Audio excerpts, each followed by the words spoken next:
Welcome to the lab, everyone. Today's video is going to be a little bit different as we usually teach anatomy from the full bodies behind me, but today we're going to teach from this amazing little fetus that has already educated millions of people. We'll talk about the story of how this came to be, how it was donated to us, and even some of the mysteries surrounding the fetus, such as gestational age, how many years this little body has been teaching people for, a lot of cool stuff, and of course, discuss some of the most miraculous concepts about how us humans develop. So let's do this.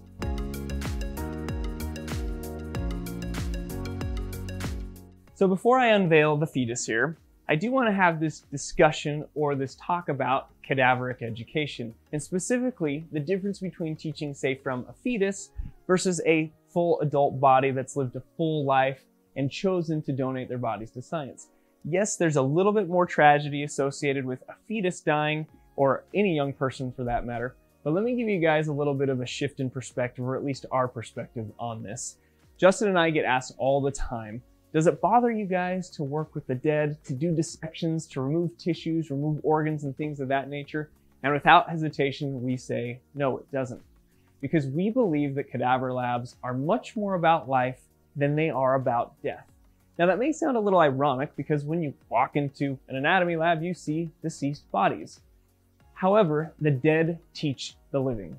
And what we mean by that is that all the thousands of students that have come through here, the millions that have been on our online platforms and learned from these bodies can now go out and help the living live happier and healthier lives. Think about a healthcare professional going to school and learning from a full body or an adult body or even a fetus, and taking that knowledge into patient care and all the people they interact with on a day-to-day basis to again help them live happier and healthier lives. So the people and the families that choose to donate these bodies to science leave this priceless anatomical legacy behind so that we can be educated to continue to help the living. So now that I got that out of the way, let's take a look at this amazing body. You ready? Here we go. So as you can see, amazing fetus here, and I want you guys to think about the gestational age, or in other words, how far along the fetus is. We're talking like 10 weeks, 20 weeks, 30 weeks, first trimester, second trimester, third trimester. You can see a very well-developed head that's starting to get more proportional with the rest of the body. You can see the ear there and the upper limb with a well-developed hand and fingers there. Even if you look closely there, you can see some fuzz or some hair developing on the back of the head there. But before I rotate this around to show you the umbilical cord and the placenta and even male or female, I want to tell you about how this body was donated to us. There was a high school teacher that had been teaching for over 30 years with this fetus. So over 30 years of education for high school students. That was 8 years ago when this body was donated to us. So we're knocking on the door of 40 years, maybe even 40 plus years that we've educated thousands in our lab, millions with our online platform. This little body has done quite the educational feat. But there were two mysteries or two pieces of information that we weren't given when we were donated this body. One was the exact gestational age. So we were left with making our best guess based upon the developmental features. So let's keep rotating this around so you can see some of these other features. Again, you can see the arm more fully now, the umbilical cord coming into view around the leg there. And as we continue to rotate around, you can see the feet and the well-developed feet, and even the genitalia, which we're seeing male here. And if I continue to rotate around, you can see all of this tissue here, or the structure, is the placenta. And so we kind of used our best estimation based on the developmental features of the fetus to estimate that the gestational age is anywhere from about 26 to 30 weeks. Essentially kind of that transition from second to third trimester. So that means there was about 8 to 12 more weeks of development left, depending on where we fell in that 26 to 30 week period. So a lot more growth or size development. And speaking of size, let me give you some more context about the actual size of this fetus. So here's my hand. Let's show it in the frame here so you can actually see about the context of size of my hand to the actual size of the fetus. Now, part of the reason I'm also wanting to show you this is because I'm going to show you on a real uterus, a normal size uterus, comparing it to the size of this fetus. And to give you guys an idea, about here to here, I measured before the video, is about 8 inches long, and I'll show you that comparison on the uterus in just a second. But before I do that, I just want to mention the last mystery surrounding this fetus. We don't know what happened. And what I mean is we don't know what happened to mom, and we don't know the exact circumstances surrounding the death of the fetus. What we do know is that the family still chose to donate the body to science and education, which is absolutely amazing. And there's this interesting concept and discussion that we often have in this lab regarding this particular fetus. Remember, 26 to 30 weeks in gestational age. There have been plenty of preterm fetuses or preterm babies born in that 26 to 30 week period, and they've survived. It makes us wonder, because remember, this fetus is almost 40 years old. If born in 2021, would this fetus still be alive? Did we have enough advancement in medical knowledge and medical technology to do that? So again, it kind of pushes that idea of furthering our medical knowledge and pushing those boundaries to the point where can we continue to get better and even save more lives earlier in the gestational period. So now let's show you a real uterus. We actually have two bodies we're going to use. One, we're going to show a uterus where we reflect the abdominal wall up and look at it from above. And then we've got another body that we've cut in half. So you'll see a little bit less than half of the uterus, but you'll be able to see inside. I think you'll be surprised about the size of each uterus here. So let's take a look at the first body. So I'm going to reflect the abdominal wall here. This is the pubic bone. This is about where the six-pack muscle would be. Up this direction would be the rib cage. I reflect that away, and you'll see this fatty tissue called the greater omentum. It's an apron of fat. All of us have it. And I'll reflect that away. And then finally, we see all of the small intestines here. And weird, we've got to reflect this away too.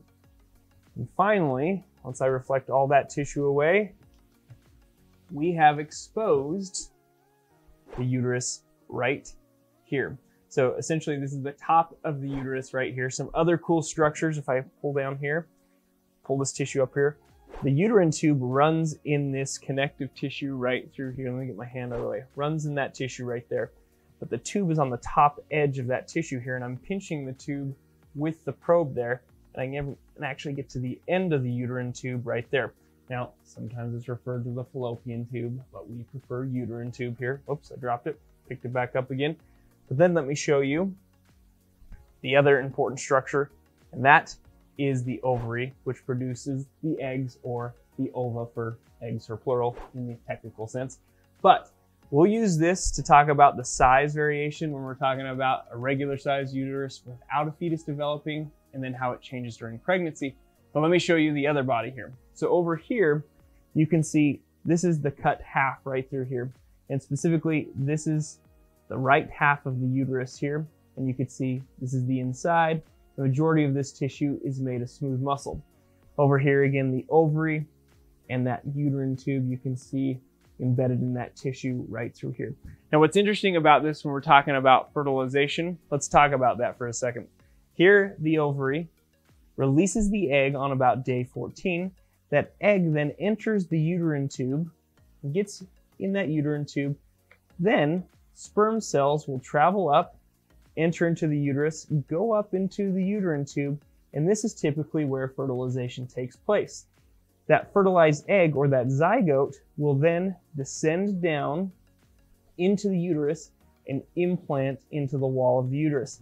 That is crazy to think about.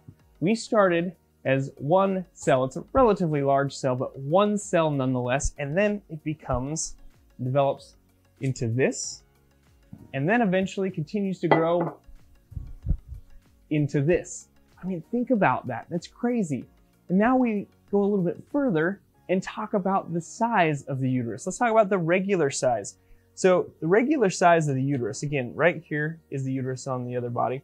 It's about 3 inches long. So where my finger would be going underneath there, that would be about 3 inches in that vertical length there. And then it's about 2 inches wide. 2 inches wide, and then 1 inch thick. So it's kind of easy to remember 3, 2, 1 as far as inches. Now that's a uterus that's never been pregnant. When a uterus does get impregnated or start to have a developing fetus, think about the changes that have to undergo inside the uterine cells. They have to actually undergo hyperplasia and hypertrophy. In other words, the cells have to divide and also get larger to accommodate that fetus developing inside. So go back to those measurements one more time. 3, 2, 1. Approximately 3 inches long, 2 inches wide, and 1 inch thick. But those are just the outside measurements of the uterus. Remember, the fertilized egg or the zygote is going to implant on the inside lining of the uterus and then grow and expand within, again creating quite the remarkable change in the uterus. So everybody, thank your mom. If you are a mom, you're awesome. Thank yourself. And if you donated the sperm, good job. Thanks for watching the video, everyone. Hopefully you learned something new. And I want to take this time to say thank you for all of the support. We recently crossed 1 million subscribers on YouTube, and we thought that was pretty great because we never thought we would be to this point, but here we are. So thank you for that. Please like, subscribe if you're not already a subscriber, and blow up the comment section below. Let us know what you think. Give us some ideas for future videos.